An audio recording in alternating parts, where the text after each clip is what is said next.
எவ்வளவு அழகிய தோற்றத்தில் தங்களை ஆக்கிக் கொள்ள முடியுமோ அவ்வளவு அழகிய தோற்றத்தில் மனிதர்களுக்கு முன்னால் அல்லாஹுடைய தூதர் தங்களை ஆக்கிக் கொள்வார்கள். ஆடை அலங்கரிப்பதை அல்லாஹுடைய தூதர் ஒருபோதும் விளக்கியதில்லை தன்னை நபி என்பதால்.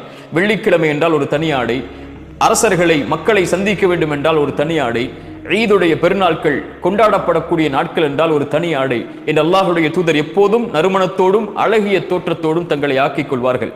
அல்லாஹுடைய தூதருடைய சபைக்கு ஒரு மனிதர் வருகிறார். அவருடைய ஆடை கிழிந்திருக்கிறது. ரசூலுல்லாஹி ஸல்லல்லாஹு அலைஹி வஸல்லம் கேட்டார்கள், தோழரே உனக்கு செல்வம் இல்லையா?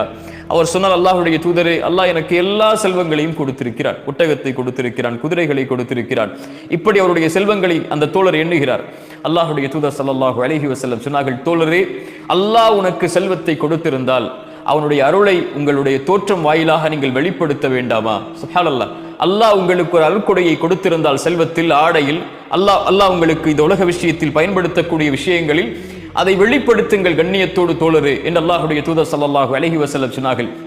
அல்லாஹ்வுடைய தூதர் மேலும் சொன்னார்கள், அல்லாஹ் நேசிக்கிறான், அல்லாஹ் விரும்புகிறான் அல்லாஹுடைய அருட்கொடைகளை வெளிப்படுத்தக்கூடிய மக்களை. வ அம்மா பிநிஅமதி ரப்பிக ஃபஹத்திஸ்.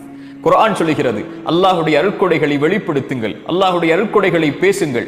அத்தஹத்துஸ் பிநிஅமத்தில்லாஹி ஷுக்ர்.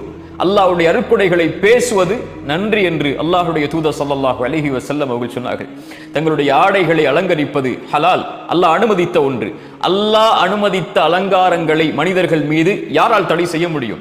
ஒருவர் தன்னுடைய ஆடையை அலங்கரித்துக் கொள்வதோ, தன்னுடைய செருப்பை அலங்கரித்துக் கொள்வதோ, தன்னுடைய வாகனத்தை அலங்கரித்துக் கொள்வதோ, தன்னுடைய வீட்டை அலங்கரித்துக் கொள்வதோ இஸ்ராஃப் இல்லாமல், வீண் விரயம் இல்லாமல், கண்ணியமான முறையில் நன்றி செலுத்தக்கூடிய தன்மையில் செய்தால் அல்லாஹ் ரப்புல் ஆலமீன் அவரை நேசிக்கிறார்.